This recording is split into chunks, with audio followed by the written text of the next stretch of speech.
გამარჯობათ, მოგესალმებით. მე ვარ გიორგი გვარამაშვილი, კომპანია HT Solutions-ის კიბერუსაფრთხოების დეპარტამენტის უფროსი. დღეს მინდოდა მესაუბრა იმაზე, თუ როგორ დაიწყო და ვითარდება კიბერ-ომი რუსეთსა და უკრაინას შორის, რა გავლენა იქონია ამ ომმა გლობალურად კიბერუსაფრთხოების მასშტაბებზე და რა ტრენდებს გვიწინასწარმეტყველებს შესაბამისად გარნერი.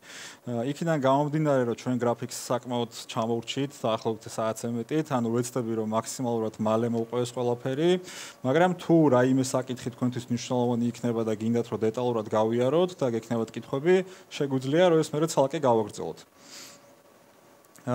იმისათვის რომ წარმოდგენა გქონდეს ზოგადი ისტორია როგორ დაიწყო ეს ყველაფერი, უნდა წავიდეთ პირველი 2014 წელს, როდესაც უკრაინაში დაფიქსირდა პირველი კიბერშეტევა.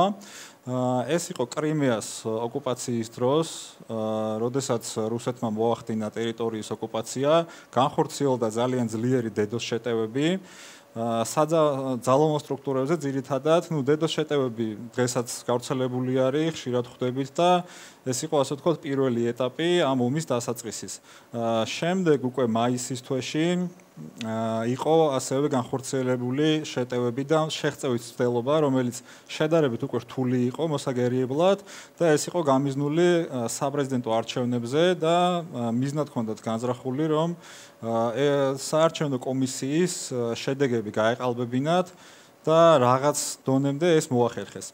ამის შემდეგ უკვე ახალი წლის პერიოდისთვის დეკემბერში მოხდა უფრო ძლავრი და უფრო კომბინირებული DDoS შეტევა. ძირითადი სამიზნე იყო ენერგოსექტორი და შედეგად მოხდა დაახლოებით 230 აბონენტის უშუქოდ დატოვება 3-4 დღის მანძილზე. ამის შემდეგ დაახლოებით 1 თვე გავიდა და იანვარში განხორციელდა მომდევნო კიბერშეტევა და ამჯერად მიზანი იყო კიევის ქვესადგური და კიევი დაახლოებით 1 საათის მანძილზე იყო ბლექაუტში და არ მიეწოდებოდათ ელექტროენერგია. შემდეგ უკვე 2017 წელს დარწმუნებული ვარ ყველას გაგონილი მაინც გექნებათ, დაიწყო ეს ransomware შეტევები, ეგრეთ წოდებული NotPetya, როგორც ვეძახდით. მათი სამიზნე არ იყო რომელიმე კონკრეტული სექტორი, ძირითადად მაინც ისევ და ისევ მიდიოდნენ კრიტიკულ ინფრასტრუქტურაზე, რომელშიც გულისხმობ იგივე ენერგოსექტორს, სახელმწიფო სექტორს, თუმცა ამ შემოტევებისგან ძალიან ბევრი კომპანია დაზარალდა, ბანკები მათ შორის და პრინციპი ამ შეტევების ყველამ ვიცით და ამაზე ბევრ ყურადღებას არ გავამახვილებ.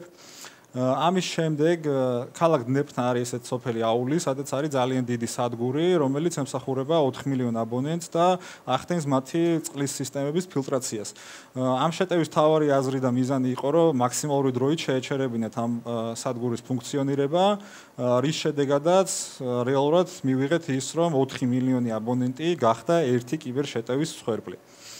ამის შემდეგ უკვე 2021 წელს განხორციელდა მცდელობა უკვე, რომელიც შეძლეს რომ აღეკვეთათ და ეს შეტევა იყო უკრაინის უსაფრთხოების სამსახურების რესურსებზე. თუმცა აღმოჩნდა, რომ ისინი უკვე კარგად იცავდნენ თავს და შეძლეს ამ შეტევების მოგერიება. სტატისტიკას თუ შევხედავთ 2022 წლამდე ეს შეტევები რა თქმა უნდა იყო, არ არის ეს ცოტა, მაგრამ არ იყო ეს კრიტიკული რაოდენობა. 2022 წელს დაახლოებით ომის დაწყებამდე 2-3 კვირით ადრე უკვე სიტუაცია რადიკალურად შეიცვალა. თუ მანამდე წელიწადში 2 წელიწადში ერთხელ ხდებოდა შეტევები, ეხლა უკვე მივედით იმ ფაქტამდე, რომ ამ ყველაფერმა მიიღო რაღაც კოლოსალური სახე და თითქმის ყოველ თვე, ყოველ დღე ხდებოდა შემოტევები. შემოტევები ხდებოდა არა მარტო რაღაც სახელმწიფო სექტორებზე, ძირითადად ხდებოდა შეტევები ტელეარხებზე, ხდებოდა რაღაც ვებ რესურსებზე, მაგალითად გატეხეს სახელმწიფო საიტები და იქ რაღაც მუხარის წერილები განათავსეს, რომ მოველოდეთ უარეს და ასე შემდეგ.